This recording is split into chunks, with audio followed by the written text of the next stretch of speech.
Okay, good evening, no? Welcome back ulit sa ating channel. So, ngayon naman, gabi na, late na ako maliligo, no?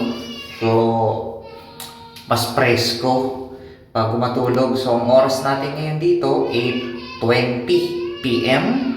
Okay, no? So, siguro mga before 10, tutulog na ako. So, shower muna. Ito naman yung evening routine ko. Shower, tapos mag-toothbrush para fresh at medyo nakakain tayo ng medyo may sibuyas bawang. Hanapin ko yung toothbrush, nawawala na naman siguro. Hindi ko na isama ito, andito, no? So, ito ang aking medicine cabinet. Kompleto tayo ng mga kailangan. Sab kay misis. Tapos yung iba, syempre, share kami, kagaya ng mga cotton buds, mga ganyan, no? So, okay naman. Maglilinis ako ng tenga mamaya. Pareho, syempre. Kasi bukas pasok na ulit tayo, no? So, ito yung bago naming nilipatan. Okay naman. Maganda. Ito yung aming shower room. Okay naman. Tapos, mag-shave din. At Monday na Monday, at least presentable tayo.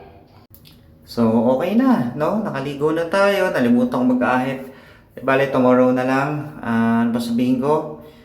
Ito naman yung usually ginagawa ko, lalo na pag summer dahil mainit. Pag winter, hindi ko magawa to. Kaya yung, batawag doon, yung spring, hindi ko masyadong magawa. No? Dahil nga malamig. Pero ngayon, since summer, so kung gusto mong mapreskuhan, o di maligo ka ng ng gabi bago matulog. Okay, tapos payo ko lang, no, iwas na rin tayo sa screen time. 1 oras or 2 oras bago tayo matulog. Iwas na tayo sa screen time para alam mo yun, kasi minsan may mapapanood tayo na hindi ka aya-aya. Minsan na-absorb natin or stress pa yun, no? Mga aksidente, mga kung ano-anong balita. By the way, ito pala yung yung aming walk-in closet. Ang mga damitan namin, medyo magulo pa. Pero okay naman, nakalipat na rin kami.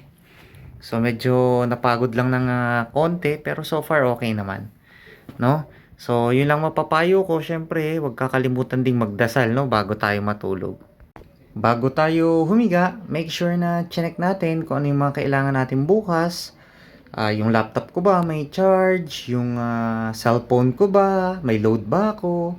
So, gano'n, no? Wag na tayong, hala, yung medyo para kang nagpapanik, no? So, iwasan na natin yon. Kumbaga, gabi pa lang, i-check na natin kung ano yung mga dapat. Okay? Para hindi tayo nagmamadali. At the same time, nakakatipid tayo sa oras, no? So, ito ang aming room. Pasensya na, medyo, magulo. At, alam mo naman, pag may bata, medyo, hindi ka makalinis ng maayos, lalo na kung gising pa. So, okay? So, yun lang ang mapapayo ko, no? So, simple lang namang mabuhay. May hyper, may hypo, basta sumunod lang tayo sa payo ni Doc. Kaya pa rin naman nating mabuhay ng kagaya noon, no? Pero syempre, iwasan na lang din natin yung paninigarilyo, iinom muna ng beer, iwas na tayo ron. Okay? So, salamat ulit sa inyong panonood at huwag kakalimutan magdasal, ha. Maraming salamat. God bless everyone. Thank you.